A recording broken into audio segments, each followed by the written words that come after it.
Hey, what's up, everybody? And thank you for joining the Rideshare Rodeo Live podcast. This is it's the third time I've done it, and the first two times I had Lou and Mary from the Long Island Dash Experience, and this time I have a different guest. But before we get to him, I want to thank everyone for joining us.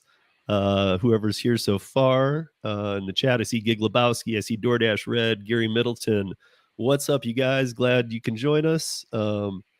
And I also want to I want to talk to you guys about a new sponsor to the podcast. I have not made the plugs or anything yet, so we will be talking over the next few months about Solo. If any of you have heard about that, I'm gonna pull it into a piece a little bit tonight. But I'll start really getting some new content out. And if you guys have questions, you can, as always, email me at steve@ridesharerodeo.com.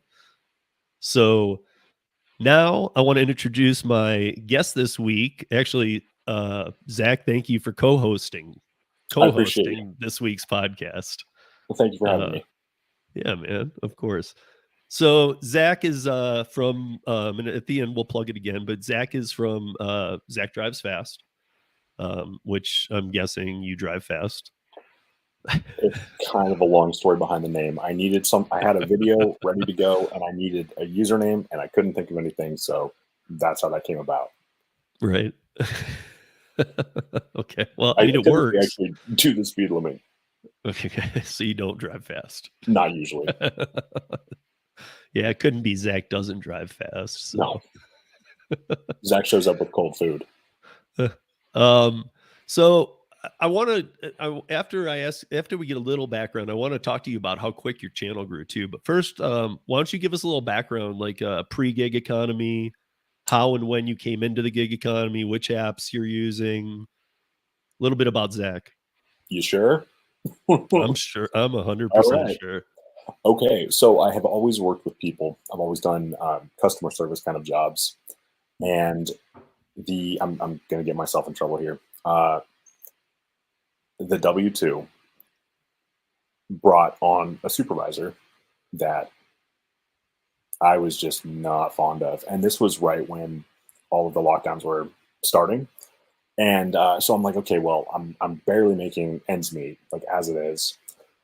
I hate this supervisor, so I am going to find something else. And so I started driving, and I'm like, holy crap, I'm making twice what I'm making with the W-2 job. Driving delivery, not rideshare. Correct, doing delivery, yeah. So it started out with DoorDash, and then it went to Grubhub, and then UberEats, I believe. So I really just kind of enjoyed that. So I started kind of cutting my hours back, and here I am now. Yeah. So which apps, what was the first app, and which apps have, even if you've used them and you've already moved on? Yeah. So years back, this is prior to anything I just said, I did Instacart, didn't like it. Mm-hmm. So hence why I don't make Instacart content. Me neither. Yeah. I'm not. So started with Instacart. That was my first taste of it. And then didn't do anything gig related for probably 3 or 4 years. Mm-hmm. I started on DoorDash as far as food delivery went. And then it was Grubhub, and then UberEats. Okay. And of those DoorDashes, how is there a percentage breakdown, or is it you have all the apps on? It would be tough to gauge. Most people can still kind of gauge it, but where is most of your work getting sourced from? I'll say I earn most of my money these days on UberEats. Okay. I'm typically running all of them, but typically UberEats is the majority of my income. And the market you're in too. Bellingham, Washington. Okay. So you're up in in Prop 22 Part 2 state. Okay. We'll get to that. Yep. Okay, so Uber Eats is your primary. Okay, so you're getting, obviously that's based on tips. Correct. You're getting, because I mean, like most people I know, either if they say I love Uber Eats, it's my favorite. I already, before I even ask them, it's like, oh, because you're getting tips. Because usually if people aren't, it's their like least favorite. Yes. So lately I've been noticing less and less tips, but Right. typically, yes, they do tend to have. Like recently, meaning like the last couple months since inflation really started getting crazy. I would say if I had to put a date on it, I'd say probably about a month or so. Kind of noticed a gradual decline over the past month. Okay. And is it across all the apps though too? Not just Yes. yeah. Yeah. Yeah, because I've been reading a few. We've known it was coming for a while. Some people have said to me that no, I don't know, but you know, it couldn't keep rising forever, and I didn't even ever think it would just plateau and stay. There has to be a rise and a dip, For sure. you know. And And I think if we're not at that dip, we're nearing it a little bit. the crazy thing is it was obvious when it started to happen. It was just like over the span of 2-3 weeks, you're like, oh, like I made $300 more last week. Like, what's going on? Mm-hmm. Well, it was on the day of the CARES. I mean, here, let's, you know, I say this a lot, but maybe, you know, you and I have never had this conversation, obviously. So, um, like the day of the CARES Act in 2020, I Mm-hmm. mean, rideshare was down, but it was still, you could make money, but delivery was a joke. I Mm, mean, Uber Eats wasn't making anything. right. Nothing. And even people I knew who did rideshare, who put Uber Eats on it, I'd ask them, like here in Denver, even. So it's my market, so I understand it. I'm like, Mhm. how are you doing on Uber Eats? And they're like, oh, I forgot I even signed up for that. And they even have it on. Like there just weren't orders. Nobody Mhm. was doing it. And the only one who really seemed to have it before the pandemic, before like March 28th of 2020, was Grubhub. Grubhub had a waiting list. They Mhm. onboarded a certain amount of people and then capped the area. They were Mhm. doing the things that these apps should do. Well, and not to mention they were the only one that was profitable for a period of time. Right, because I think part of it was that. And then of course Uber just copies everything. So it's like corner shop. I mean that because they have to almost. You know, they're the all-encompassing gig app. Yeah. And so they, you know, of course they're going to have Uber Eats, and I mean, they think they're going to have flying cars and you know, and robots delivering through snow and lidars that work and things like. They're so unrealistic in the things that they put out there for PR stunts, but You know, um if Amazon can't figure out how to get the drone thing happening, I'm sorry. I'm going to throw it out there now. I don't see robots taking my job anytime soon. and even that, like Gary Middleton has two houses. He has one in Florida and he has one in Oklahoma. And right now he's at his house in Oklahoma. Mhm. And he said just the other day he saw a drone delivery going by. It's probably just a test one. Interesting. Yeah. You know, I Okay. was like, well, did you shoot it down? I mean, Well, did he? uh, no. I think he was just interested, like, wow, there goes one. Huh. And then, Was it an Amazon thing or was it branded? I don't know, Gary, if you want to put in the chat, if somehow like you knew what was going, how you knew or what you knew or whatever, because I remember you talking about that. While you do that, looks like a couple people have joined us that I'll shout out real quick. What's up, Rodney? What's up, Marissa? How are you? And what's up, Mac? And what's up, Robert Reese? Hey, Robert. Glad you called me yesterday. Thank you for doing that. What's up, Mr. Flex? How you doing, bro? Um, and hey, Nico, what's up? Uh, let's see. So, okay, moving to your state Hmm. and the pay up measure, which I'm sure you're familiar with, and I'm sure you're familiar that I did a very deep dive into AB5 with a bunch of people who really knew their stuff. So,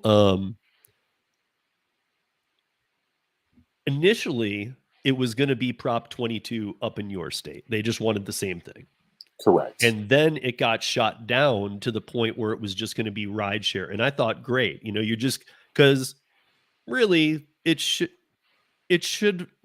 should fall under the TLC, the Taxi and Limousine Commission. It should fall under the same regulations. So what they were saying about this was that because you have a passenger in the car, that was the way to distinguish between the food. Because you have a passenger, a person in the car, Mhm. we can put you under the TLC standards. So they were going to move rideshare to that, whatever it's going to be, 1724 or whatever in your state. in I'll take your word starting for it. January 23 is going to be it's going to be like 1724 is going to be their magic number. The Okay. problem with these is they severely hurt the country, not just the states they're in, because then they have to even pull harder from the gig workers elsewhere. We already know it's not a sustainable model and there's two big states on board right now. I read an article that said 4 states doing that, if they were big states, like if New York, Florida, Washington, and California did it, that these companies would immediately have to go to franchise model nationwide, not just in the states they're in, but to pre-jump New Jersey and Massachusetts, which are about to do the same type thing. But what I find really funny is that, or not funny, is that in a lot of these states, like over in Massachusetts and even up where you are, these legislations are coming into place before AB5 happens. They're like prerequisite, or they're jumping ahead of the law. You know what I mean? They're saying like, hey, before that law is there, we'll just do it. And I'm like, what are you doing? And I understand that in most states' constitutions, there is AB5 type legislation. It was written in there in the 70s or 80s. Mm-hmm. Most people aren't familiar with it. But that the angle to take that AB5 to the next thing because of the labor standards it's actually in like, I think it's like over 30 states, including some of the right to work states, which becomes a bigger problem too, because we all know that here's the timeline. I can't give you the times, but AB5 leads to a Prop 22, leads to, okay, we can't afford to do that, because they can't, especially when it includes delivery. Sure. Because I'm not sure about your percentage, but on minimum wage, but it's 120% of the market in California. And then it will lead to either one of a few things. The company will go to a franchise model. The company will go to a hiring model, which I highly doubt. Or in some instances, depending on the state, the company may pack up and leave. See, now I think that the latter would be more realistic, especially for smaller states. Well, even for California. Yeah, I mean, if they're going to take but AB5 went into effect of January of 2020. We didn't know the pandemic was going to happen yet. It was the dumbest law. Most of the people I've interviewed aren't in the app-based gig economy. They're in the traditional gig economy. Right. And they're freelance writers, interpreters, musicians, all these things. They are all done. Their businesses have been ruined, trashed. Millions of people, 6-figure earners, their lives are destroyed because of this junk law. And really, it was supposed to be a net cast over the gig economy. But instead, they decided, the unions are so down that they decided to cast this huge net, because what's going to follow with the franchise or employment model? Unions, because the unions are the ones backing all of this. Mm-hmm. So I've got some mixed opinions on that. Let's hear them. Okay. So I would like to see some sort of legal protections for gig workers that don't exist. However, when we start talking about unions, and I'm sure, as you are very well aware, we can't have unions.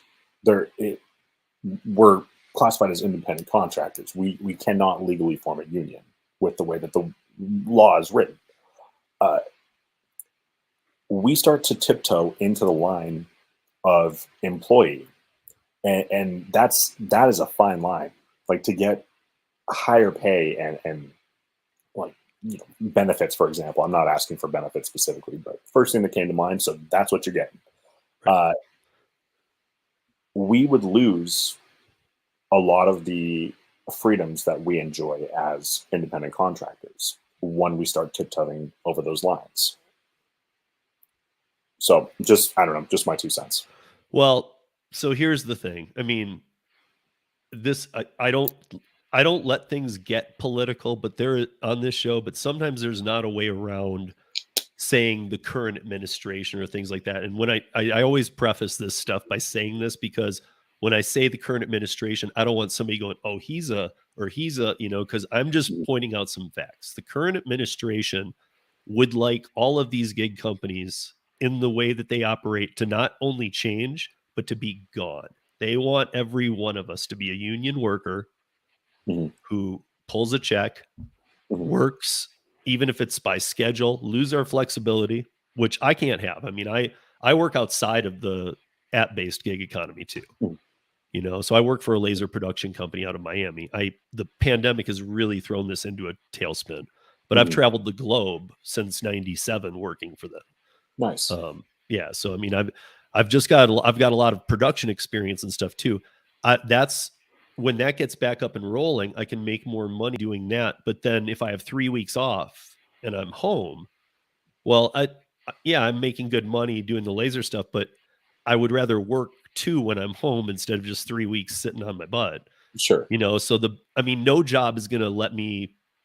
No, I don't want a boss anyway, but no job's going to let me be a W-2 and say, hey, I'm doing some Elton John shows. I'm going to be gone for 9 weeks. Actually, right now they might due to the lack of people, but I get what you're saying. But that's just a non-existent thing. And so they really do want us. They want everybody to be unionized right now. So interestingly, the city that I live in and that I drive in also tried to pass some sort of, and this is terrible, I don't know enough about it, and I'll explain why here in a second. There is a good reason. Some sort of like minimum wage-esque sort of thing for gig workers. And you know how when it's an election year, they'll send out like the voter guides, or at least they do in my state. Yeah. So interestingly, so you have the and I'll try to not make it political either. You have the conservative opinion, and then you have the liberal opinion, and both of them were saying no, don't do it, because they're wanting to do something, but they have no means to achieve it, and we don't think it's legal. So just figured I'd throw that out there, and I voted against it. Yeah, I mean, I will vote again. I'm going to be just honest with you. I mean, like, I was a fighter against AB5. I don't live in California, but I was very active in that fight. I was very active with a lot of the people on the Let's Kill the Pro Act, because that thing, I mean, I say this so much because I need people to hear it. I won't dwell on it, but that thing almost passed. Had that passed, because it was federal, it was going to overrule all 26 right-to-work states. All of a sudden, right-to-work wasn't going to mean anything. It was going to mean that, no, now you have to be in a union. And in the PRO Act, there was also some weird language. And if you're not familiar with unions and my stance on it, real quickly, I will say that there's a time and a place. Firemen, police, there's some, even the teachers union, which is it's corrupt, but it's needed. There are some unions that are needed. Most, no. I'm from Michigan. My family grew up working Ford Motor, all this stuff, and that's different. Back in the day, a strike was a strike. Like you couldn't cross a strike line in Detroit. Like, those guys had baseball bats. They were hitting them in their hands, going. It wasn't like you could be a shill and just walk past them and they would just go boo. It wasn't like that. They were going to break your bones if you tried to go in, because all these people were like walking out on their job.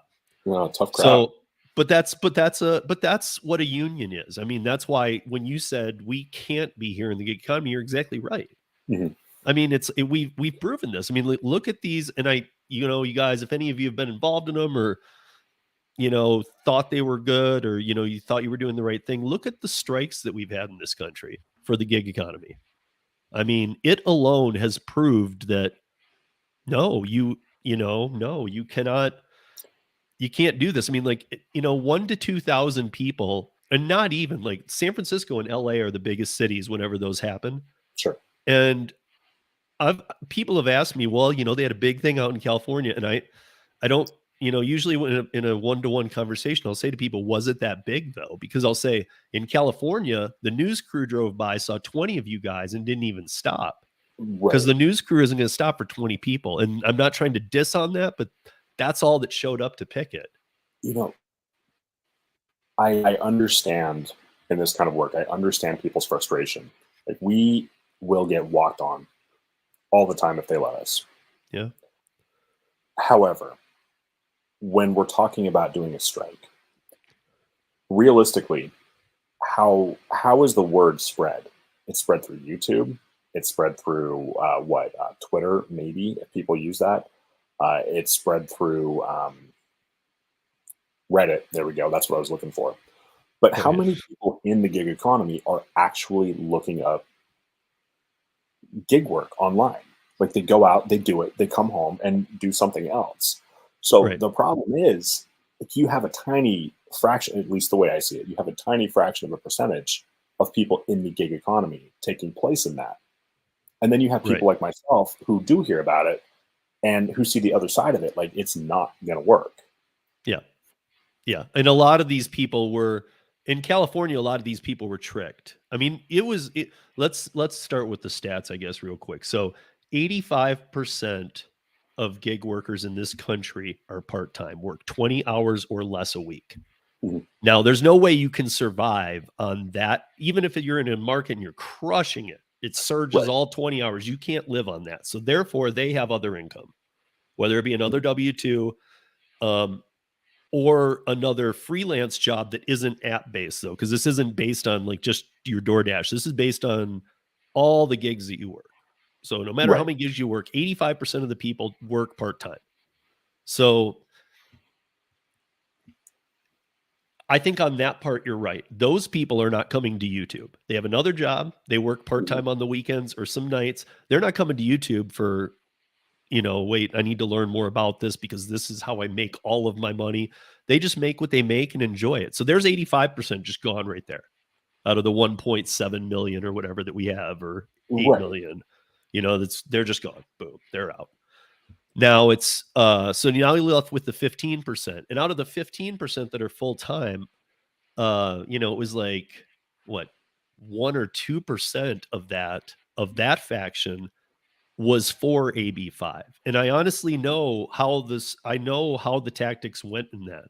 They went to airport lots where rideshare drivers were, and they were approaching a lot of immigrant rideshare drivers. I've had Vina Dubal on, who was a big push on that.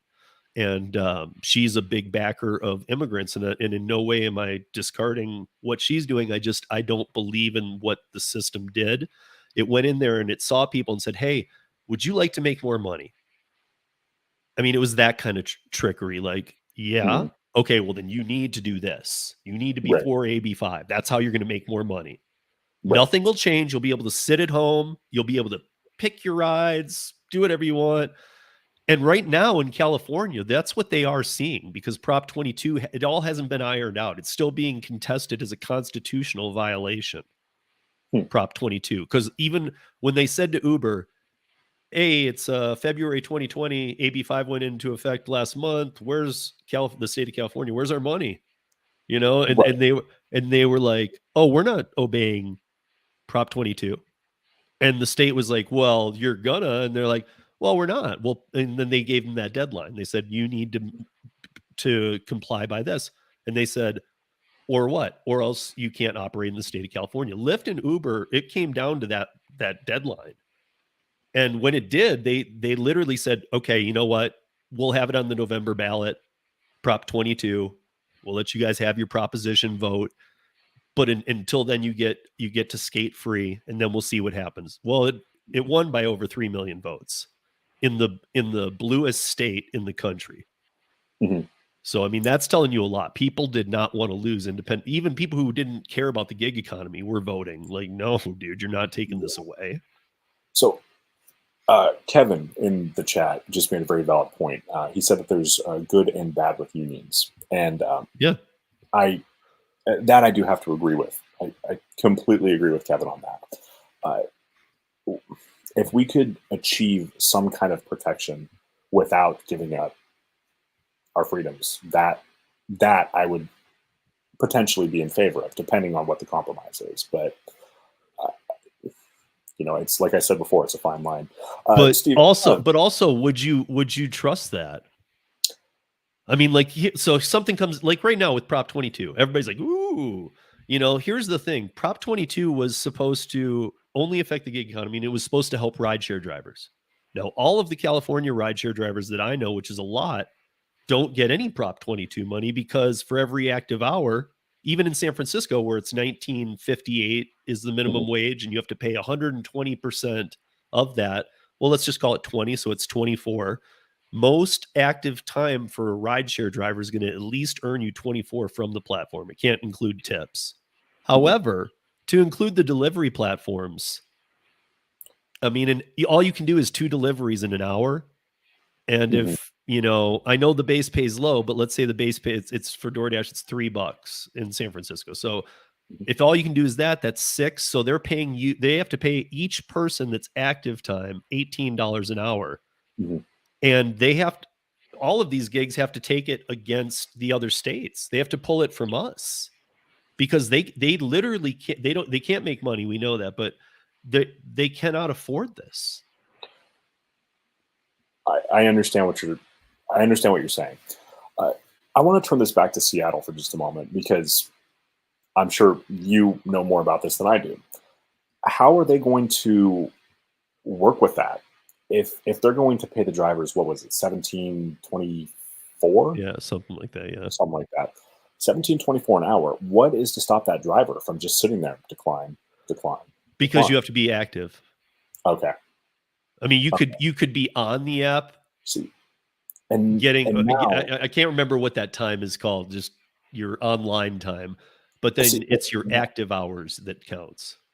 And I got a problem with that, because it now opens up the possible, I guess, defense from DoorDash. It's probably the wrong word, but basically to come in and say, okay, well, if we have to pay them, then they have to take everything. That is the next step. That is the next step. And the next step is also that the unions are already starting to work out deals here. I mean, for California, they're already, I mean, they're now moving money from other unions into the state of California, again, to show how this will work. And that's why I won't do GoPuff. I want the ability to say no to absolutely anything I want to say no to. Right. I mean, to me, let's be honest that, okay, so if in Seattle, they did full transparency, okay, they said, on every app, which I always am an advocate for. I think this is how it should be, because that fits a lot more with the independent contractor thing. Just show me everything, not parts. Don't play games. Just show me everything. Just show me where I'm going, how many miles, where I'm picking up, total amount you're paying me, everything. Yeah, absolutely. I don't need more of a breakdown. I don't need games. I don't need hoops to jump through. I don't need to stand on one hand to prove I can and show you this and that. And I don't need the crap. This is a job it's one of my gigs. I just want to go make my money. So show me everything up front, because here's my thing. If they did that, in California, it was $208 million spent by the gig companies, $150 million spent by the state. That's $350 million wasted. We're about to go down that same pipe in a lot of states. So if we're going to keep wasting $350 million in every state, why not just show the full transparency? If they think that it's because people won't take it, they will. We've seen that when you show the little amounts. I mean, people, even if you are showing full transparency and there's no tip and it's just a crap order, people are still going to take it. Part of the thing that I'm screaming about on my channel is you don't have to do that. Don't be that person. Right. A month ago, but they'll always be there, man. They're always going to be there, of course. And it boils down to, again, transparency, right? DoorDash and UberEats, Grubhub, they don't make it clear, in my opinion, that you are not their employee. Like they'll make these big red numbers with percentages and pause you and make you think you're in trouble. And as a new driver, you see that and you freak out, thinking, "Oh crap, I'm going to get called into HR and fired." So there's always going to be somebody to take those orders. And not to mention, they have such a high turnover rate. That's the main thing, the churn rate on this. I've talked about this with Harry from the Rideshare Guy a couple of times. The churn, the last time we talked about it, he said the churn rate it is what it is. Since there's no training, there's enough people that'll always take these jobs. That he's like, I used to say that too, but we'll be able to churn forever. And I'm now seeing that. I'm thinking, no, we're not. people are I mean, like rideshare is a perfect example. They can't fill enough rideshare people right now in certain markets. I mean, like Harry was of the opinion, and I'm not like saying he's wrong. Often, like him and I talk about a lot of things, and he might be right, I might be right, whatever. But on this one, I think he was wrong. I think the churn rate will end, and especially because there's just bad buzz. But the churn rate always allowed people to go on and say, okay. And the other thing that is going on in California, like I'll just take everything. The other thing that's going on in California is the California constitutional challenge that Prop 22 broke the California Constitution, so they just want to get rid of it. But the second charge I actually agree with, which is if AB 5 passed, and I don't like it or whatever, but if the Prop 22 thing is going on, that that they need to remove the acceptance rate. Like you can't even, not only can, I mean, it doesn't matter. You could be on DoorDash and have a 1% acceptance rate. That's okay. And you're still going to get orders. That's how it works. But they really pushed to have that removed. And I think that was huge. That was the biggest part that I wanted to see happen, and it didn't happen. So now they're still fighting that. I would like to see that happen, because if they have to remove it, even the newbies on the app aren't, because when you're first new, you think you have to take everything, especially when there's a thing that says acceptance rate. All of a sudden, you're like, wait a minute, this matters? No, it doesn't, but nobody's going to tell you that. Right. Yeah. But it's... Well, go ahead. Otherwise, I'm going to go down a rabbit hole. It's okay if you go down a rabbit hole. But nonetheless, yeah, it's just lying. It's deceiving. It's... I know that's kind of how they operate, but this one should be taken away. You shouldn't be able to have all these laws going on and not fix one of the biggest problems, which is if we are independent contractors, there isn't such a thing as an acceptance rate. See, and I can stomach, I could stomach the acceptance rate thing if there was just as big font that says you are not required to take this. Your job is not in jeopardy. But even that, unless there's some kind of perk to it that's real, not and long term, not something that they pull away every 2 months, reconstruct, put it back, because that's another game. I understand what you're saying, though. The only purpose for that screen existing is to scare. It's a scare tactic. And to get orders delivered. Yeah. But I mean, it also causes oversaturation. It causes market depletion from your veteran drivers. It causes people to get off the app because they're like, okay, I'm not getting these good orders anymore. Yeah. So it's... Speaking of that, about a week and a half ago, DoorDash doubled my market size. And I noticed that when that happened, of course, the little bonus thing that's up top, that went poof. So my market has been very gray. It's been grayer than the Washington skies in the winter. So I have to be like watching it like a hawk. And DoorDash is the last app that I want to be paying that much attention to. But it's starting to slow down. So we got to do what we got to do, right? Well, so that said, I'm going to jump ahead a question and then come back, because I actually, you've probably seen this going around too, like summer slowdown. It's just this big tag. I did a video on it actually. Yeah. Okay. Well, so I'm in a different place with summer slowdown. Summer slowdown does happen some places. Some places it means summer rage time. I mean, there are some markets that are dead all winter, and then they have things all summer and they rage. I had a few people in South Florida telling me, no, man, it's like completely the opposite here. Well, I mean, to be honest, people vacation to Florida. I was just talking about this with, maybe it was John even the other day. McKellian was that, you can go visit South Florida anytime you want. You can go visit South Florida in the winter, spring, the fall. Yeah. The last time you want to go is the summer. I mean, 120 degrees and Disney World. Okay. Other than that, some beach towns, but like you're not going to do anything inland. No way. Yeah. I can imagine it's quite humid. Never actually been myself. Yeah. So the laser company that I work for is in Miami. I lived in Miami for 2 years while I trained with them. So nice. I actually, not really. I'm not a fan. Sorry if anybody in here is from Miami. I had fun while I was there, but I looked very much forward to leaving. Being a Michigan-born boy who had already been to Colorado for a year, then took that job, went down there. I came right back to Colorado because I was like, this isn't me, man. And the nice thing about Colorado, I was in Utah for 5 years or something like that. Yeah. Colorado and Utah have 4 seasons, right? Like you get 4 seasons in a day. Sometimes. Yeah. That's our joke. That's something we don't have here, man. We've got freaking summer and Prozac.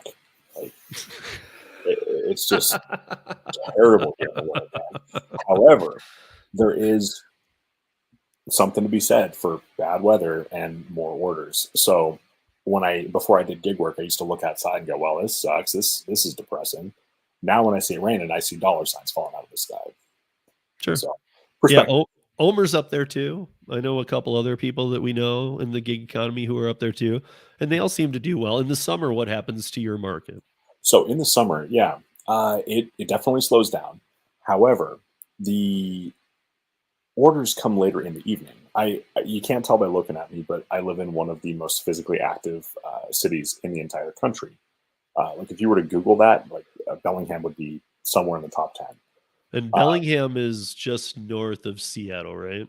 I am about 20 miles, 15 miles from the Canadian border. So right. Okay, yeah, that's what I was thinking. Maybe that's a longer stretch, but yes, I knew it was north of Seattle. Okay. Yeah, north of Seattle. So if you stay out longer, the orders are definitely there. You just have to be able to adjust your strategy. Right. But if you're going out at 2:00 on a Friday afternoon when it's 75 degrees and sunny, forget it. You're going to think it's a Wednesday. Right. But yeah, I just found myself working later last summer. Mac ODD Professionals. He's in Portland, and I think that maybe you guys get it a little worse, but I think you guys are pretty close in your weather. We've got similar climate for sure. But yeah, so I mean, that's kind of the case here too. When it snows, obviously it surges. We do great, that kind of stuff. But yeah, I mean, the summer. What about summer in Seattle? Are you enough aware of like how that? Because I would think that that does well. I've never driven in Seattle myself. Yeah. I couldn't speak to it. I'm just somebody that thinks that summertime isn't slowdown unless you live somewhere that people don't want to visit. I think it's more of a timing thing. If you work smarter rather than trying to do the same thing that you did 6 months ago, will be fine in most markets. But yeah, I have to stay out. What I was going to say a minute ago was I'm in a college town, so there's also after the bars close, like it starts to get really busy at 2 a.m. and they get real loose with that credit card. Are there enough restaurants open all night by you? I mean, we've got but at that point, it becomes a lot of the fast food and things. Yeah, we've got. I don't even think that Denny's is 24 hours here anymore. I could be wrong, but we've got something called Sherry's, which is very similar. Actually, matter of fact, it's like right across the street. They're 24 hours. We've got a few places, so you'll just like all of a sudden see like a line of drivers on a Friday night at 1:30, 2 a.m. Waiting outside the Sherry's. Right. So okay, well, while I'm down on this spot, since I jumped ahead a little here, so the last week or so, we've seen all the articles that the gas supplements are ending. Yeah, I am so happy about that. For me, I thought I've been driving rideshare since 2014. I've seen every PR stunt that they have. I know all the BS, and that's all this was. This didn't help anybody. It was a waste. It's just that kind of stuff is bad to put out there and make it look like it's really helping people. Yeah. So actually, I just put up a video like right as we came on. And in that video, I said, I used DoorDash as an example. It's my favorite to talk about. They use theoretical math. Like theoretically, there is one driver out there somewhere driving this specific year, make, and model of car exactly 47 miles who will save up to $1 a gallon on gas. But when they start capping it, but still send us like 15 miles in one direction, you're right. It doesn't do any good. Right. It's something that it's like, oh, here's some peanuts. kind of like Prop 22. I mean, I hate even John McKelly, and if I say Prop 22, he'll leave a stream. He texts me at sometimes like in the middle of the night. I never want to talk at like 3 a.m. I never want to talk about Prop 22 with you again. Like, I'm like, what are you doing, dude? It's funny you say that. I got a real late night message from him last night.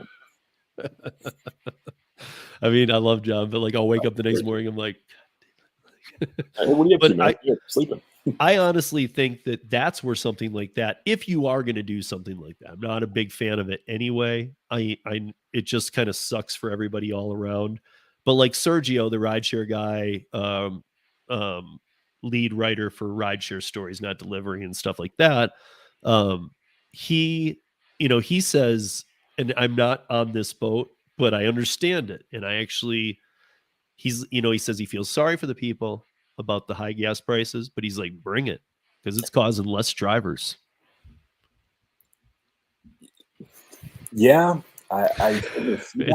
It's just an opinion. I'm not saying it's mine. I'm just saying it's an opinion that made me think. Yeah, I understand where he's coming from. The issue is, for me personally, today when I was out driving for lunch, I would say about a fourth of the orders that I was sent were no tip orders. Mm-hmm. And, I mean, obviously I'm not going to take them, and I know that I am not required to. So I'm going to sit my ass there and, mess around on Instagram or something instead of taking that person their McDonald's for $2.75. The thing that really does kind of stick in my craw is, and feel free to disagree with me all you want, but I find it incredibly disrespectful for somebody to, unless they've been living under a rock or just woke up from a coma, they know how much gas is here. It's $5.45 or 50 cents or something at the gas station just up the street. How disrespectful do you have to be to manually go in and enter zero? Now, if people did tip after, it'd be a different story. They want to experience the service, but they don't do that, right? Like, you just get stiffed. Like, if it's not there to begin with, you just get stiffed. Yep. So I forget where I was going with that, but can you tell how I feel about people who don't tip? Yeah. Well, I mean, I think we all feel that way. The problem is that let's be honest. I mean, food delivery, even in California when it launched, wasn't around until whatever it was, 2016, 2017, but rideshare launched in California in 2010. Mm-hmm. So the Travis and the original plan was, we will pay the drivers good. Mm-hmm. And no, you never need to tip our drivers ever. That will never change. And that was a very so they took a because I've worked in the bar and restaurant industry for 25, 30 years. I've done every job under the sun. I've worked mad hours, but they basically took a job such as that, same type of thing. You're doing these jobs where we're tip reliant a little bit. Mm-hmm. And they said, don't worry, we're going to pay you so well, you're not going to need those tips. And then, they got rid of Dara. They brought on, or got rid of Travis, brought on Dara. And then the food deliveries started and all these, and they all start. I mean, we all should have seen that any corporation was going to try and gouge the crap out of payroll. Because even in W-2 life, people, if you're not familiar, one of the biggest downfalls for most startup businesses, bars, restaurants, any of that kind of stuff is payroll. Payroll can kill you. For sure. And the payroll taxes and stuff. So that's why everybody wants to get around this. However, like there was this plan. And yes, I'm sure the pay would have gone down even under Travis. However, it instantly went to, like, when I started, I was on a 90-10 split with Lyft and Uber. Mm-hmm. Or 90-10 with Lyft, who I started with first in 2014. And then early 2015, when I started with Uber, I was on a 85-15. Okay. And I didn't even need to see the breakdowns because I was making so much money.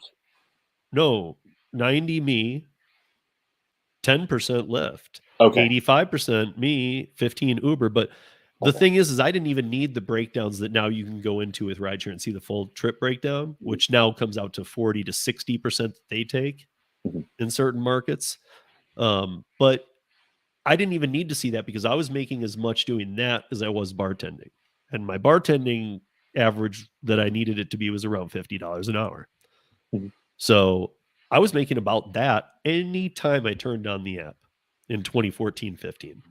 I would make $40 to $50 an hour, no brainer. 50. Excuse me. I thought you said 15 initially. 50. Wow. No, 50. Yeah. Wow. No, I wouldn't have been a bartender for $15. Yeah, I was gonna say. I'm like, okay.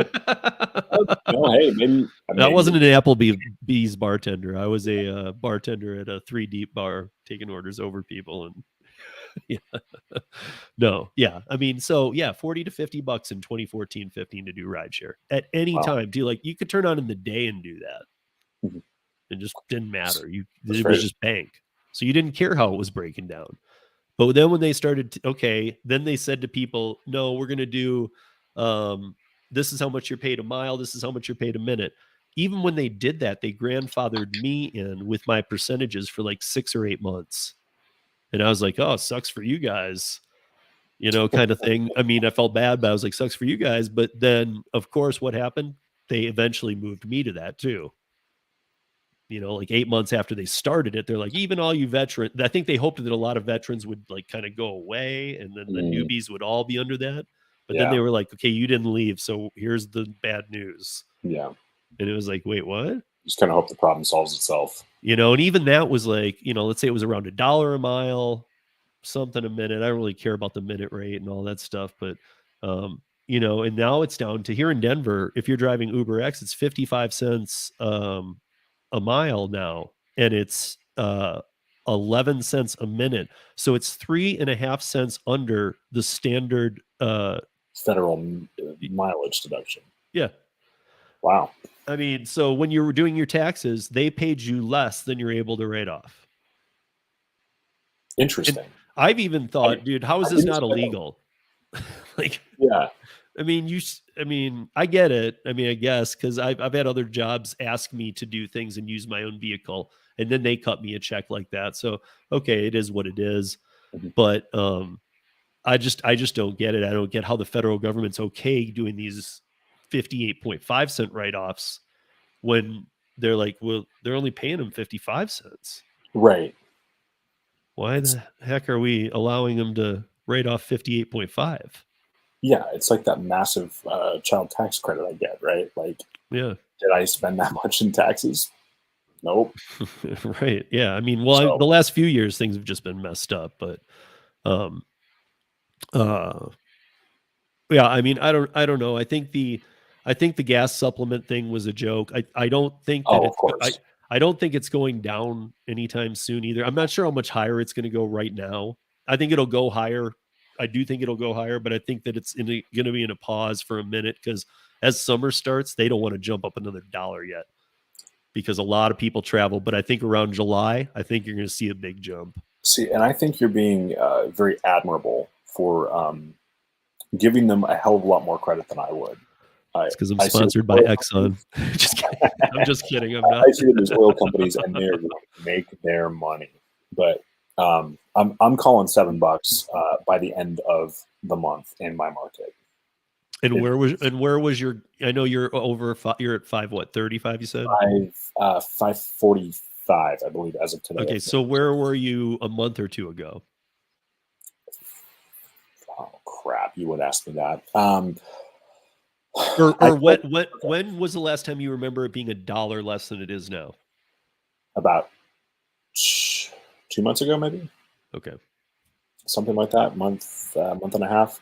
The thing is I fill up on a reservation, so it's significantly cheaper to begin with. So I mean, not to mislead. In the interest of transparency here, the gas station I'm talking about is up the road, but the one that I fill up in is like the next city north because it's 65 cents a gallon cheaper or something. Right. Of course, no brainer. Right. But the fuel subsidy, Uber did what? 35 cents for food drivers, and then what was it? 45 cents for rideshare. Yeah, I was actually thinking of the DoorDash one because I just gone through it with Kim's side money. Yeah. And we were laughing at that because it was, what was it, $5 for 100 miles and like 10 or 15 for, something like that. 15 for 250. Like, I mean, it was like, dude, this is, come on. Yeah, it would cap. Like, I mean, to me, that's insulting. Don't even bother. And the PR stunt, it gives them good PR. And for some reason, their affiliation with cities and all these papers. I mean, I know the papers, people always want to say fake media, fake media.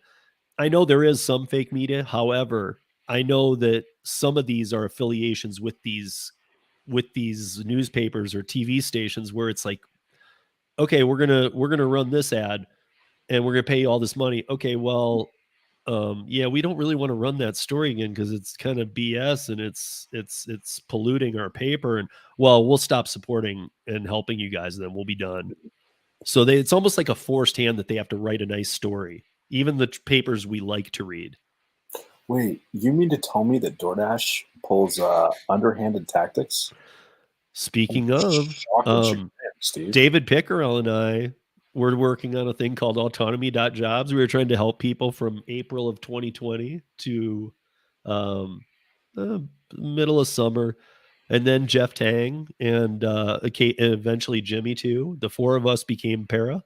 Yeah. And, we decided this isn't right. And to the point of it's not right, we're independent contractors. David had been an operations manager for Uber in Las Vegas. So he very much understood the dynamic of the BS. Yeah. And so we were like, this is BS and people need to be able to see this. So we started going, and I know you know the story. Eventually in August of last year, we had, over 200,000 users. Yeah. And out of 1.3 million dashers in the country at that time. That's when we were small, they didn't care. Well, I think at that point they're like, what is these people doing? So they cease and desist. We gave them a rebuttal back, said if they didn't do this, we said, we'll take it down. We'll take the whole site and app down if you start showing the transparency. We have no problem doing that. And our attorney wrote it back as, you have 1 week, because they gave us a week. You have till next Monday at 4 p.m. So we did the same. You have till next Monday at 4 p.m. to show complete transparency, or we keep it up. Or we had taken it down. We said, or we put it back up. And so 4:01 p.m. the next Monday, we put it back up because there was no reply, nothing. And that was the second cease and desist. And at that point, everybody kind of went nuts. And in fact, a lot of users of Para, because my job is driver advocate, so I had to field a lot of angry people. And oddly, if you're not familiar, a lot of these people were angry like at us and me.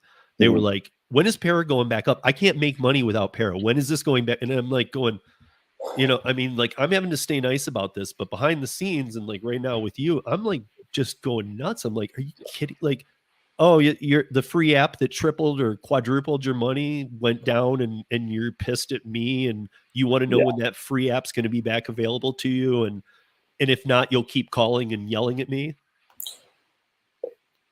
I mean, how did they make money before? Well, also, and then in March, we found a way to do it again, where we even clearly we still talk to our lawyer. And there are times the lawyer, we're going to do this now.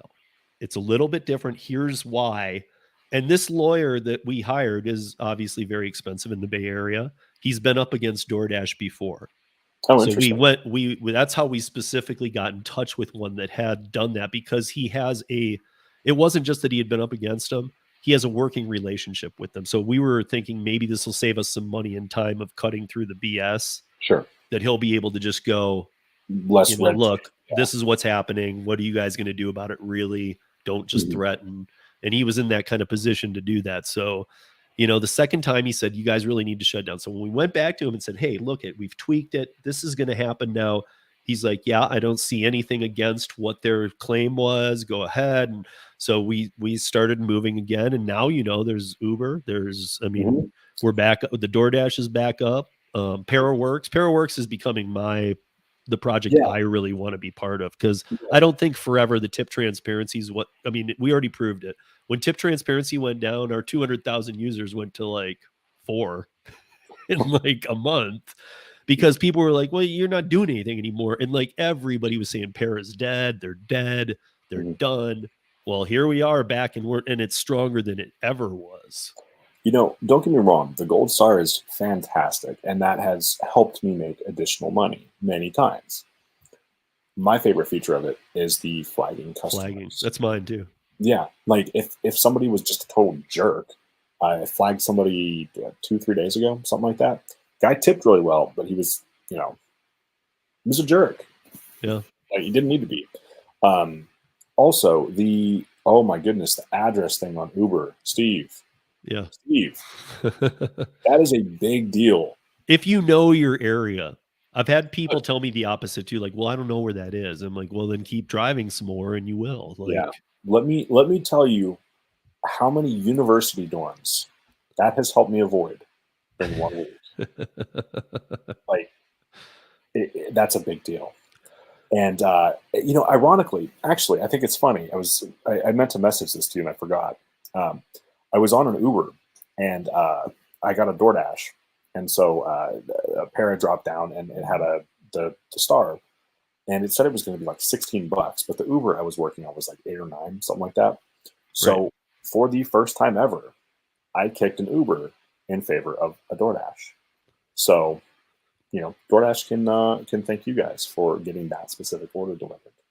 Yeah. I mean, we're still, we're always every day wondering, who's going to come a knocking. Yeah. I mean, but that's why they keep it. That's why Jeff and everybody, why it keeps expanding. Like, that's why David wanted Uber so bad, because he's like, then we don't have to just worry about the DoorDash thing. And I'm of the opinion, like, these are great to bring in some users, but let's show them other things. Like, the ParaWorks is an unbelievable tool. The merchandising. Yeah. And I'm ready. I told it used to be Ellie in charge, and now she's moved on to another company. And I told David, I said, I want to run with that because I have sales experience. I have a lot of customer service like you, and just other things where I think I could fit that niche and like help markets grow. So are you specifically trying to target larger cities with ParaWorks for now? Yeah. Yes. Okay. But like right now, ParaWorks is San Francisco to Sacramento and everything in between. Oh, wow. And down to Santa Cruz and then up to Sonoma County, if you can imagine that. So you've got half of California covered pretty much. No.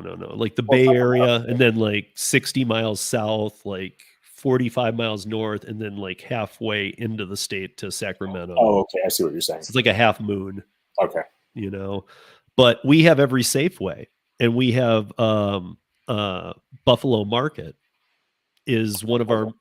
So Buffalo Market they do tortillas and other things of that nature. And they're one of those at the end of an aisle stands. That's like, like a standalone. So like you're in the store and everything's the type of aisles they have. And then it'll be like a wood stand. Mm-hmm. There'll be tortillas, this, that, and the other. Okay. It's got 3 shelves. It's a 3x3.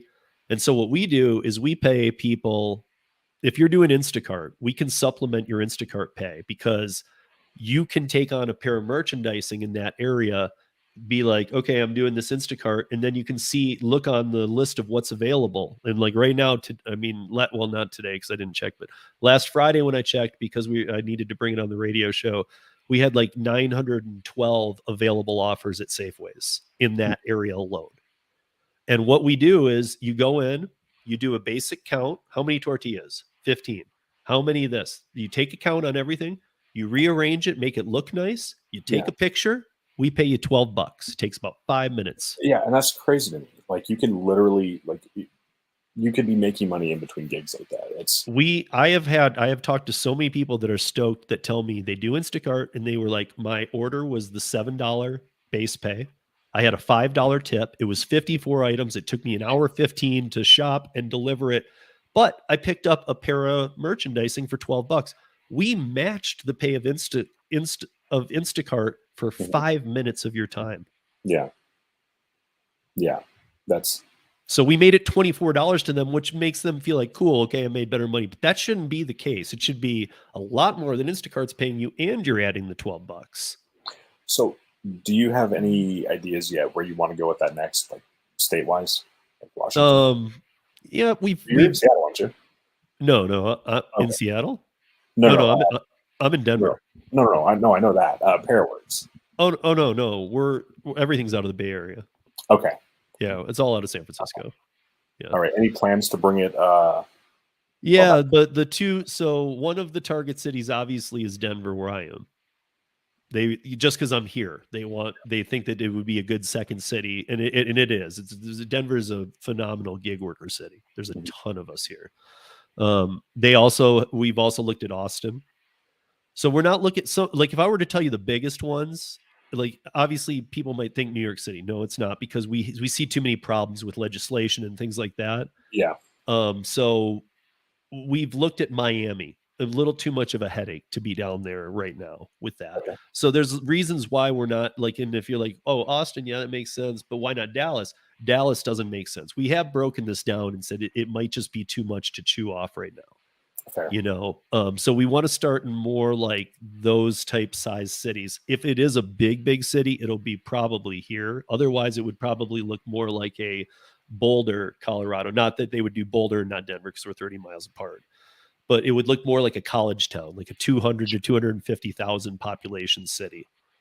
Okay. Once we move out of there, because we want to get in with one or two vendors and nail it. Because the whole purpose of why these companies like Buffalo Market want to even use para-merchandising is they want to get rid of territory managers who make $80,000 a year in full benefits and are lazy as can be. Yeah.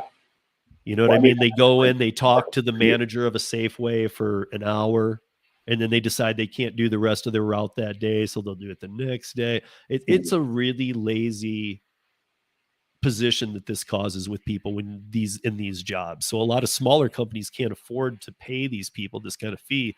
They saw the structure of what we had and we're like, geez, that's like 10% of what we spend on this. Yeah. And we're going to get it in real time with pictures. Yeah. Our reps don't even do that.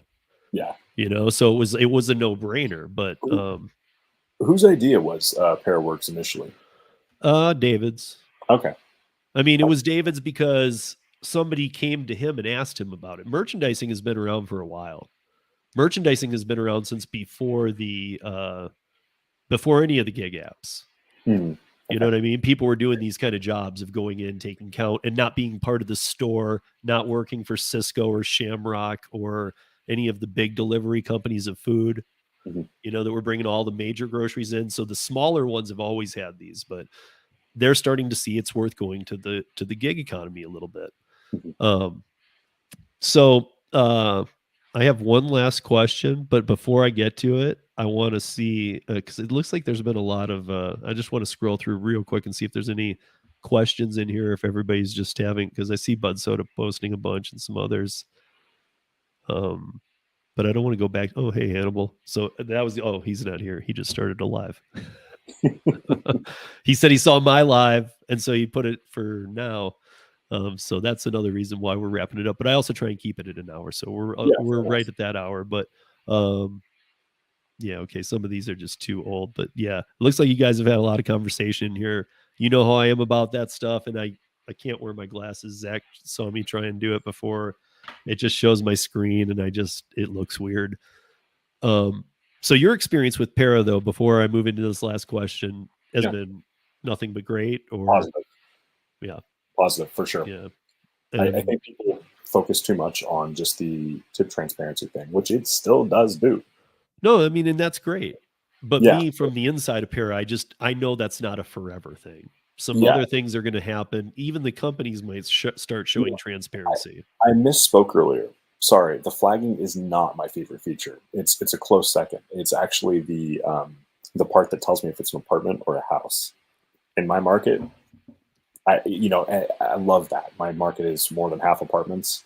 Right. And if I see, $6 pop down, I'm not even going to bother. Right. Yeah. So, yeah. To answer your question. Fantastic. Here's my last question for you, that it's might be a little loaded, but I'm going to try it anyway. Okay. So you're doing UberEats the most, but you can choose if it's, I'm going to say this, and you can choose if you want it to be DoorDash or UberEats. I put DoorDash, but I'm going to let you choose which one you want it to be. If I was able to make you director of operations for DoorDash or UberEats today, and you had full reign and freedom to make all the decisions. Now, we all know how corporations work. There's a lot more people involved. So getting passage of money and all this kind of stuff and OKs signed off. But I'm saying if you had the all power and you were to direct the operations, and here are your two goals, that the company must be profitable in 3 years. And there would be a bonus structure that if you got there, you'd be doing very well. So it's very much in your favor to make that happen. But at the same time, driver retention must get higher so that good veteran drivers stay. Churn rate must lower, and the market oversaturation needs to come to a stop ASAP.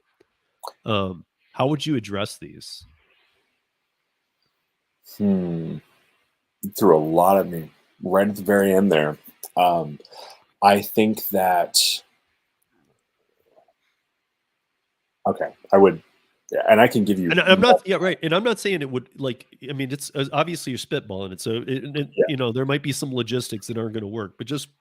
So, okay, let's go with call it a $5 base pay and a $1 customer tip minimum.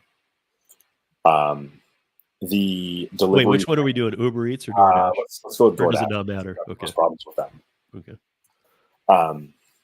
So a $5 base pay, you know, and of course, you know, that's subject to debate depending on the area. You know, if you're on a bike or something, you know, only going a few blocks in New York, you know, maybe something different. But for argument's sake, $5, minimum of a $1 customer tip.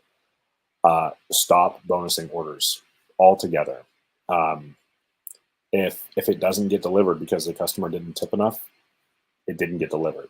And you know, I know what you're going to say there, and I'm not factoring in the refund part of this into my argument. So no, you don't. I mean, don't take everything into account. That again, there'd be logistical challenges to any changes made. Yeah, I would stop throwing contract violations at drivers for stupid stuff. You know, forgive the term, but I wouldn't necessarily assume the driver was the one that did something wrong, especially if they've been at it for a while.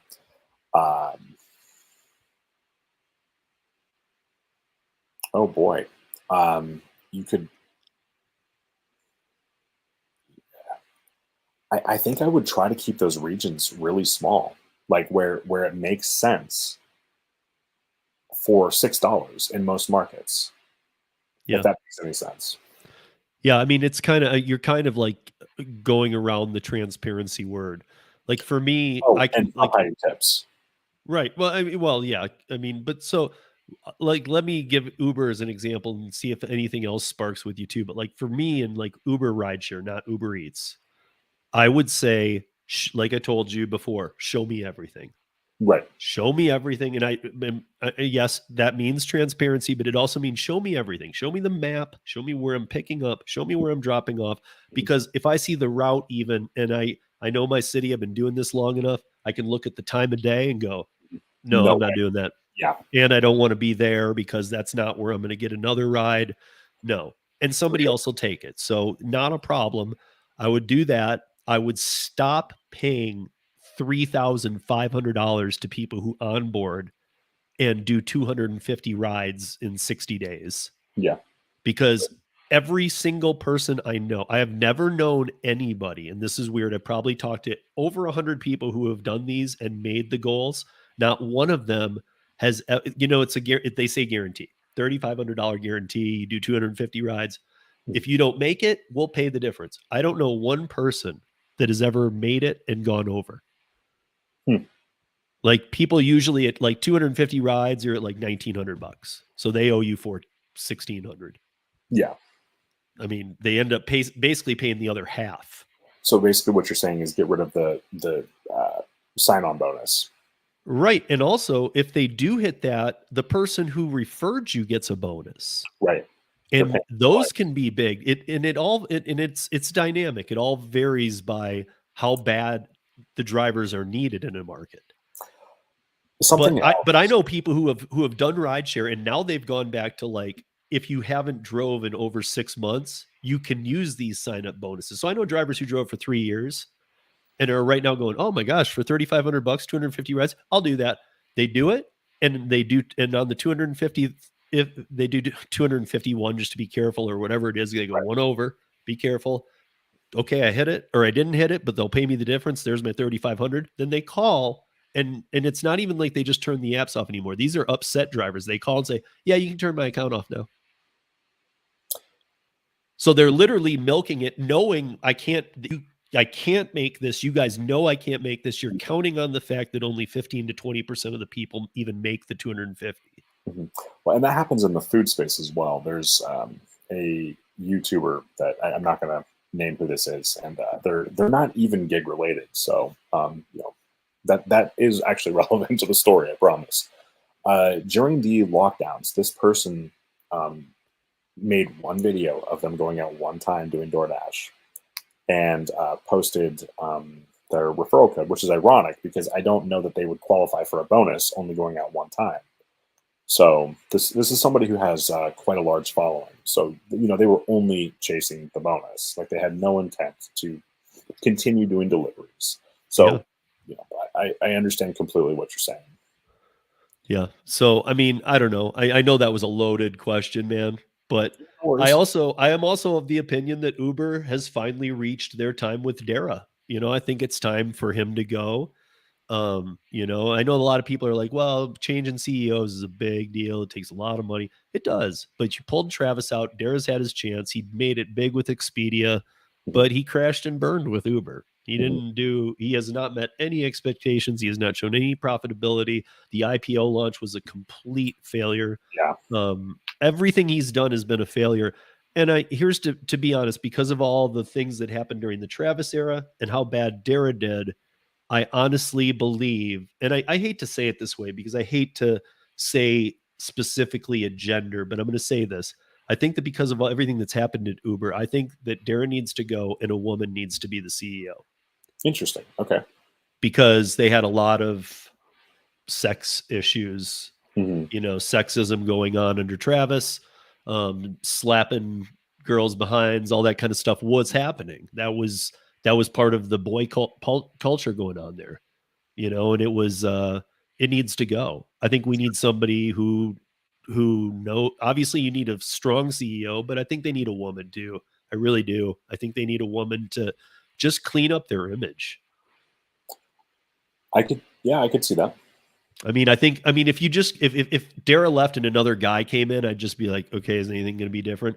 And even if a girl did come in or a woman comes in, I would still be like, is anything going to be any different? But I'd feel a little more hopeful, I think. And I never feel like this. I never say it should be a sex that should take over this job. It's just this one time. Yeah. I think this company has done so much that it's kind of needed. That's fair. And see, and I'm not coming from the rideshare side of this, so I think that you have more bias possibly to Uber than I do, with the exception of the hiding tips and in some markets hiding the pickup and drop off location. Yeah, I've had remarkably few problems with them. Yeah. So you're looking forward to this legislation though coming up to Seattle, even though it'll be short lived. I mean, if it was coming to Denver and I did a lot of delivery, I'm going to be honest, I would be like crap because I know what's coming down the pipe, but I would take advantage of it. So I mean, it won't affect me. Really, I thought they had a Seattle price and then a rest of the state price. I don't think it's going to affect me. I'm not driving in Seattle. Right, but I thought they had a Washington price that was like a couple bucks lower, but then they had the Seattle price. That was initially the original legislation for just the rideshare did.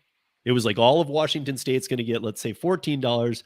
Seattle's going to get 18 or whatever. So I know our governor was doing something with strictly rideshare. I'll have to look into that. Because and that deal was all kind of sealed up. And I actually said about Inslee, I said, I'm kind of amazed. He never does the right thing. He's definitely like a goofball. He's just kind of always screwing things up. He's making the worst decisions.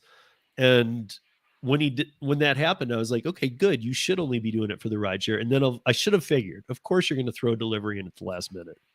See, and I need to research that. Admittedly, I don't know because the last I heard about Inslee touching anything, it was only for rideshare. Yeah, right. Right. So Well, no, now I mean, it's out everywhere now that it went through. I don't know about the whole state, but I know that it went through for the food too. They so I was pushed that researching into it. this before we jumped on, and I know about the the city council thing in Seattle, with what they're doing, Yes. but I didn't hear any update on food drivers. It was I'm Oh yeah. It's 70% sure it was just for rideshare for the entire state, huh, unless yeah. made changed in the past like week or two. Yeah, I'm looking right now to just see the so the Seattle Council, the pay up measure. Um One thing that I do appreciate with what city council is doing in Seattle is they said something like we'll see if it's lip service, but they said that they wanted to conquer bathroom issues, which I haven't experienced in here in Washington, but it's a separate issue, and deactivations. There we go, we got there. Now, if they could actually do something about wrongful deactivation, that would be amazing. Like, I don't know if you're familiar with what Grubhub has been doing with their account violation policies, but it's. Do you know anything about that? like by deactivation, you mean? Well, kind of. Like leaving the like once you get are you talking about once you get to the restaurant, if you leave the zone to go try and shove in another order? Not even. Yeah, not even. No, it's if you show up late to many restaurants or deliver late, that'll get you a contract violation if they have the wrong price when we have to place and pay the order. That'll get you a contract violation. So if they screwed up on the pricing or if they have an outdated menu, we call and order it, swipe the card, we get deactivated basically after 3 times. Wow. So I can't tell you how many comments I've gotten from people saying that they were wrongfully deactivated. And part of the problem with Grubhub is their wait times are so garbage. They will frequently ignore what restaurants put in on the tablet for pickup time and be like, get here now. And it throws everything out of whack. So yeah, the driver's dropping off 20, 30 minutes late, even though, sorry to hear that, man. Even though, actually, matter of fact, there's a link. If I can jump in, I'll try to remember to jump in the chat after. There's a link I'm going to put that I've had a couple people have success with. Okay. Yeah. Because I mean, a lot of these comments are the ones I'm used to, like the tip baiting. Oddly, I don't know a lot of people who get tip baited, but I have talked to a handful. I do know it happens, but like DoorDash, I hate to ever give DoorDash props, but like honestly, DoorDash is tough to even increase or take away. Yeah, for sure. Although I just posted a video last night talking about. I've had a few people in my comments say, "Hey, I accepted an order for, we'll say, $8, and then they deliver it, and it was $7." And the first time I was like, "Oh, that's interesting. Okay, take a better look at the app next time." Second time, it kind of got my curiosity going. The third time, I'm like, "Okay, I'm going to post a video and find out." And a ton of people have run into that problem. Yeah. So, but to your point, yes, tip baiting is not really an issue on DoorDash. No, and you shouldn't. If you tip bait, you shouldn't be able to sleep at night, man. No, straight up. Like if you don't tip, you should have a problem sleeping. But if you tip bait, you shouldn't be able to sleep the rest of your life. Like, don't get me wrong. If you kidnap somebody's cat or something during a delivery, that person has every right to get their money back, and their cat. Yeah.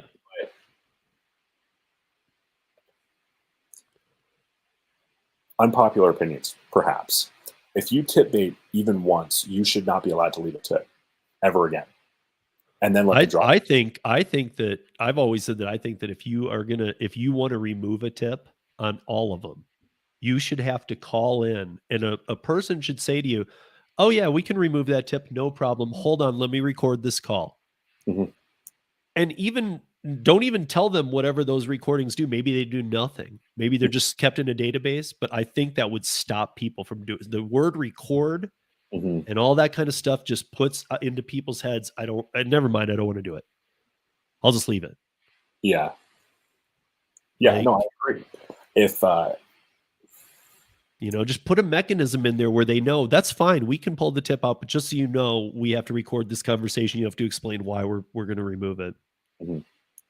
I mean, Yeah. since they unfairly deactivate just based on somebody wanting a free meal, Right.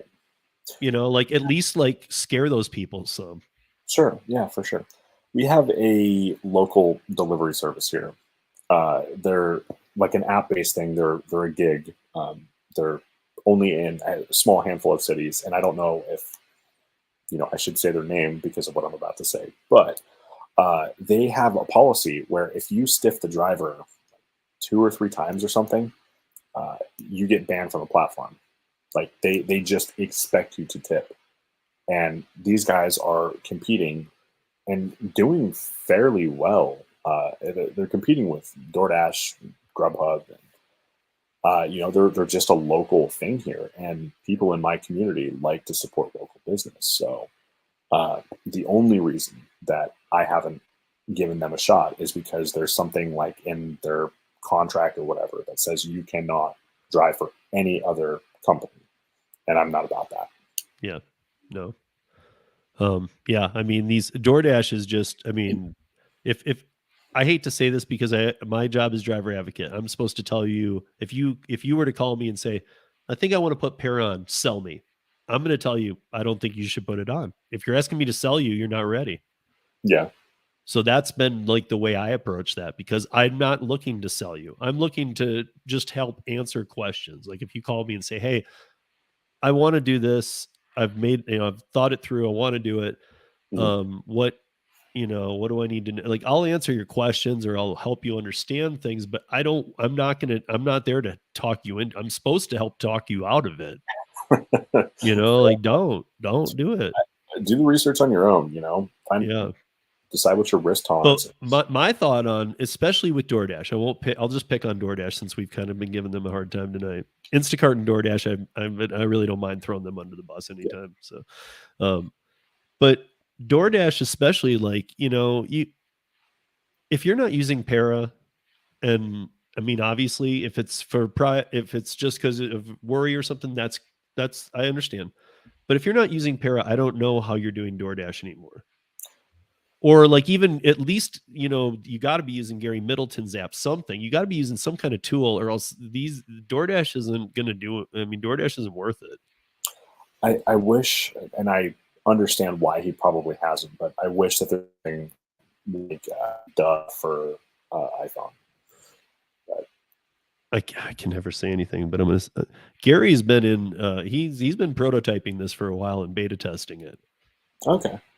But it's been a while. I mean, it's just Gary. It's not a whole. So, I but just know how locked down. It's not just talk either. Like, Gary really is beta testing DUH for on his iOS.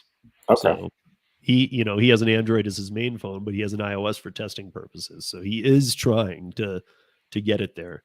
Nice. But there's a lot more that you have to meet for criteria with iOS to get on. It's not just like he can't program for Apple. Yeah. It's that there's a lot more that you have to do and prove, and and you got to have it locked. And not to mention, iPhones are so, they're not developer friendly. We'll just, I've done a lot of, I'm a huge geek. I love to program in my spare time. Yeah. So, and I've done a little bit of app development, and let me tell you, iOS is a nightmare to do anything creative with. Yeah. Too locked down. Anyway, I digress. Yeah. I mean, like, so here's one, yeah, I agree. Perfect example. Don't use Para, because you know what? If you know how to do it without Para, you don't need it. Mm-hmm. I just think it's a strong tool. But again, I'm not going to sell it. But I'm just saying it is a strong tool, man. Like, it very much helps you. Yeah, for sure. I mean, there's no love lost, because the company ain't going to help you ever. Steve, I want to run a completely baseless conspiracy theory past you. Okay. I'm going to use Para in this. So Right. follow me on this. Yes, we sell your data. No, I'm just kidding. I don't believe I'm that just for a kidding. second. I'm just kidding. Um, David will kill me for saying that, but I don't care. so I was in the middle of the podcast. So I'm sure you've heard about this before, how the DoorDash app, if it is not in the foreground, if it's not the app open on your phone that you were staring at, will frequently say that you missed a delivery. Right. Okay. So yeah. So it'll send you the push notifications that like, hey, we tried to send you an order, but you didn't respond to it. If it's not like actively open on your phone. Right. So I got a problem with that because every time it tells me that I didn't respond to an order, Parent didn't see it either. So my conspiracy theory is that they're not actually sending orders. They're just pissed off that you have a different app open on your phone at the time. Yeah, it's more about the processing for us. I mean, if you can imagine, we're constantly growing what bandwidth and what we can handle. Sure. Like we were over 200,000. Oddly, it's not like we're bigger now. We're around about 110,000 active users now. So it's gone down from what it was, but it's still high. Yeah. But we still have to grow, and we have to have servers that are able to grow on certain nights. Like we don't need to buy a server as big as my living room. Right. But on like Tuesday, we need about like 100th of that. On a Friday, we might need a third of that. Right. So we need servers that can be like farmed out and expanded as needed. Mm-hmm. And that's kind of how we work. And so any kind of kinks and things, there are little things that slip through the cracks, which make it so that, yeah, that those might happen, and sometimes you got to restart the dash. And there's other things that get kinked up sometimes. That's what happens when you try and put a substitute app into another app. So to clarify, let me rephrase this. What I'm saying is I think that DoorDash is not actually sending those offers through, because if they were, because neither DoorDash didn't tell me that there's an offer. Right. So you've got DoorDash open. You don't see it coming through. You didn't see the para drop down. Exactly. And you're like, wait a minute, that didn't even come through my DoorDash. So my conspiracy, correct. Yeah. So my conspiracy theory, baseless. So for the record, completely baseless conspiracy theory is that DoorDash is just wanting their app to be the one open instead of like UberEats, Grubhub, whatever. That's it. So have you never had that happen if you just have DoorDash open, no para? Not once. Yeah, I mean, that's, sometimes you just actually gave me a good question too, because I'll take that back to the team. And we get asked stuff like this too. And like that exact kink, I don't know. I'm sure, Jeff, usually I have to get Jeff's answer first and then go to the team, because Jeff's answer is like, what, you don't think there's going to be issues? I mean, that's either. So I'm always like, of course there is. He's like, well, dude, there's problems sometimes. There was 4 of us, and now, now there's like 10 of us, but there was 4 of us forever, Steve. He's like, what do you expect? Yeah. He's like, DoorDash has 100,000 people. Yeah. He's like, there's 4 of us. My thing is it's either, DoorDash screwing something up, or Hi, Ellen. Yeah, Ellen, what's going on? Ellen just started using para, by the way. Oh, did she? Today. Or at least I found out from her today, but I don't know how long she's been using it. Yeah. It's about time, Ellen. It goes back to transparency, right? Like I with how many games that they've played, I just can't believe that they're actually sending an order through, or trying to, that never made it to my phone. Yeah. I mean, if it's, I mean, I also know, like, I'm going to step out of the gig realm here for just a quick second and say, I know that sometimes when I have multiple things open, an app will glitch. It'll do something that it never does. Mm-hmm. Because I have a couple other things open. I'll be like, what the heck just happened? And I just figure it to be like, oh, I've got like 4 things open. Maybe, it's like one of those. And I'm, I can't say the answer because I don't know. And that's how I operate. I never do a guesstimate, or, I'll just take, when I don't know, I'll take it back to the team. And on this one, I don't even have a good opinion. Like, I know that it happens on Android and iPhone though. So I'm not sure if it's just, Yeah, no, I'll absolutely. I mean, I'll absolutely ask David. I mean, and Jeff, but David should know about that. And Jeff should too. But if you've ever watched like when I have Jeff on, when I have David on a lot, but if you've ever watched the 2 times or whatever I've had Jeff on, I talk to Jeff a lot, but when he's on, he's just like, yeah, it's like, hey Jeff, he's like, what? Yeah. It's like, it's like, can you engage a little or sure. He's very quiet. Like and when he does want to speak, it's like we all shut up because we see him like move to his mic. He'll be like, and we're like, oh, and he's like, hey, what I think, and like, we're all like, what do you think? That's awesome. But yeah, so I will bring that to them because that's a good question. But yeah, I want to thank everybody for coming in. I absolutely want to thank Zach for co-hosting with me, not guesting. And the difference, you guys, somebody asked me what the difference was. When I have a guest, I'm interviewing the guest. When I'm doing these co-hosting, I come up with some topics and we talk about them.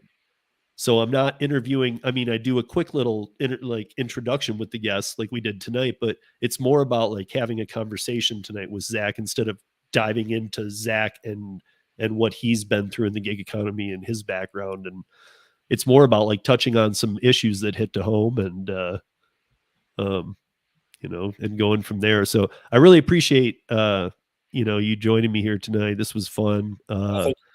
And plug your stuff, even though for whatever reason, and I know he's cool, but for whatever reason, he came onto YouTube and boom. Yeah. He just exploded, dude. It's been going fairly well. Yeah, so I have a channel called ZachDrivesFast. It's all one word, and it's Zach spelled correctly with an H. I started just over 5 months ago. My first video went up on New Year's Eve of 2020. So yeah, just over 5 months.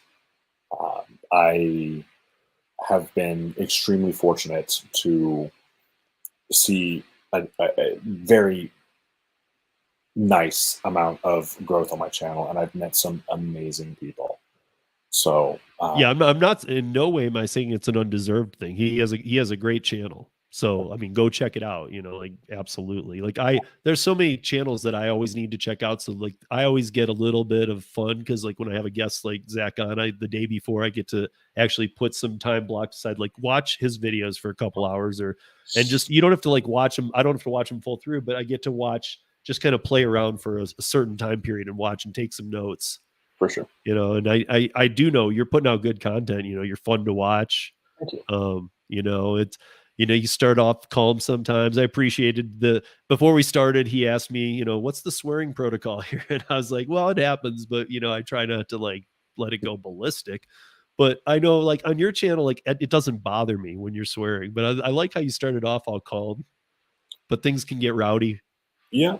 It's get kind of worked up, Yeah, that's how I feel too. But sometimes I can't do that. So now I know I can go to your channel to vent. Absolutely. And just go, okay, I'm mad. I wasn't able to do what I wanted to say. So I'm going to go check out something on his and get mad about something. Creator friends who have a list of hundreds, if not thousands of words that they don't allow in their comments. Right. I've got like 40. Yeah. And most of them are political related. Yeah. So, that's as long as you're not being like, I can take trolls, Yep. You want to hate on me, that's fine. Have at. Yep. But as long as they're not attacking anybody else in my comments, being racist, sexist, homophobic, go to town. I don't care what words you use.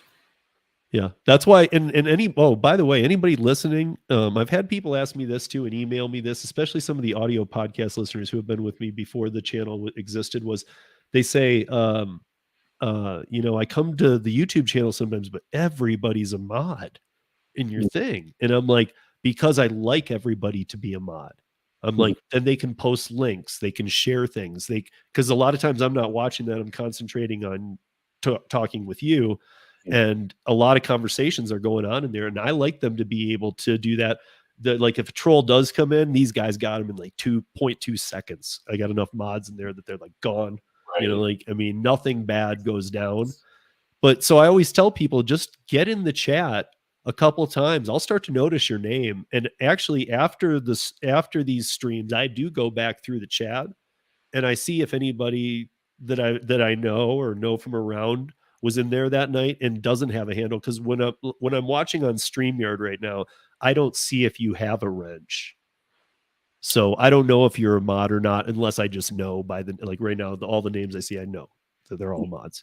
But sometimes people come in and they're not a mod, but I know them. So I do go back in and I can turn you into a mod after the fact. So the next time you come in, but don't ever get like, I don't want to go on there because I'm not a mod. You know, I think some people get a little weirded out by like, God, everybody's like a mod in here. Like, where am I? And I'm like, well, I want all of you to be mods. If you're not a troll, you're a mod. Just prove to me you're not a troll is I guess what I'm saying, you know, just prove you're not a troll and you can be a mod. Yeah, for sure. I think my go ahead and attack me policy in the comments will eventually bite me in the butt when I start doing more mentions. But for the time being, it's been okay. Pull my gig. What's going on? Who wants to be noticed? Oh, yeah. No. You're. I'm not gonna notice you. What's up, Pull My Gig? How are you? And Pull My Gig, by the way, I think you heard this from me, but on Saturday night when we were doing the Podbean and you were on there, the stream cut us off at the end because we were doing all these trivia things. We went through like 4 of them, and on the 4th one, we were doing like a team thing, and like this, somebody woke up in Ireland and joined in, and other people were joining in. And like people we didn't know, and this is audio only on Podbean, and we were doing. We just kind of moved into some like trivia that I was pulling up, and we were doing really good. We were on the last one, and it just went zap, and I was like, "Oh man, we were crushing it on this one too!" Like, so I am sorry, Pull My Gig, that happened. I know you were in there, and it was not my fault. You saw my hands were like somewhere good. I didn't nothing touched. And it seemed to be when Flex left too, so I don't know if he had any effect on that. But well, he's an admin to this thing too. It's a side project we do, so it's a new thing. It's stepping completely away from the gig economy. And for those interested, it's based around other like conspiracy theories, UFOs, aliens. So we do this audio podcast and everybody can join in, and we get randoms in there that aren't trolls who just stop by and they're like, "What are you doing in here?" And we tell them, and they're like, "Oh, I got a story." And that's the kind of stuff I like to listen to when I fall asleep at night. Yeah, send me a link to that when you can. I'd love to check that out. Yep, I will.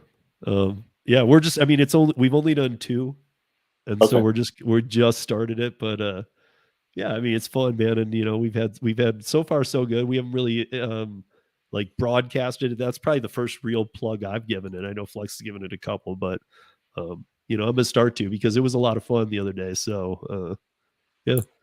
So I got one really quick funny story. Well, it's funny to me. Hopefully it resonates. If we've got time. Yeah. Okay. So I was a dealer in a casino for about 5 years.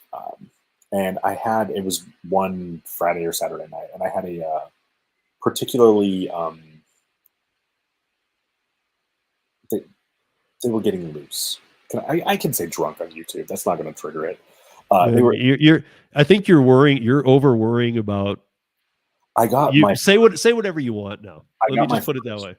Ads today for like ever. So I'm trying to like watch it. So we were having a conversation, me and the entire table. I don't know if it was like, you know, a bachelor party or what, but we got on the subject of it was Bigfoot and UFOs. And we're just like talking about, okay, who Bigfoot or UFO, which one's real?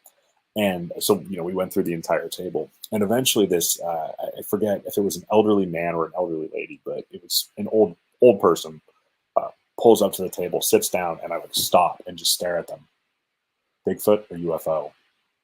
Man, they walked away so fast. It was, if you're asking me, UFO. I agree. I mean, I'm sure that something is causing whatever people are seeing, and you know, the fuzzy picture. I don't think that that's all that's to it, but I'm just not sure that a Sasquatch is what it is, or what. I'm just not sold that. Maybe it's just not even. Maybe it's an animal that there's many of that we just don't know about. Yeah. But I also know. But I mean, we've also discussed shape shifting, all kinds of things. So I know that so much is out there that that even could be going on and have partial to do with it. Who knows? But I am more of the opinion of the UFO. And we chatted about the Dulce base the other night, and we've been jumping into some stuff, so it's fun. I'll send you the link. I will start to let everybody know the link. I just gotta do it subtly because I don't want any sponsors. Well, I guess I don't care if they want to come join in on a Saturday night. That's an off-brand topic. They can, but it gets a little weird, It's okay. Weird is good sometimes.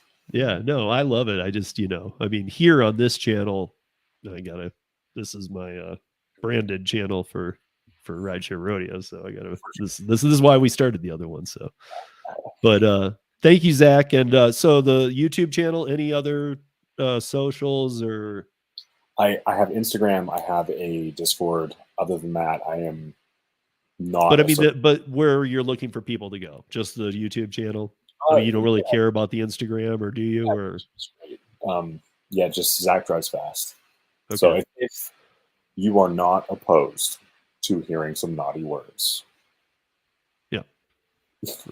I'm not. I mean, like on our Sunday one, it gets pretty naughty too. So I mean, I've seen it get loose, and like I told you before we came on, I've had Roy on here many a times, and like Roy sometimes he'll swear, and they'll be like sorry, and then he'll swear. So we had fun with it, and it just rolled out dead, and they always are great. So people try to lecture me, so I figure. But if you, I already asked him, Arturo. Usually the speed limit. Yeah, he said he does the speed limit. So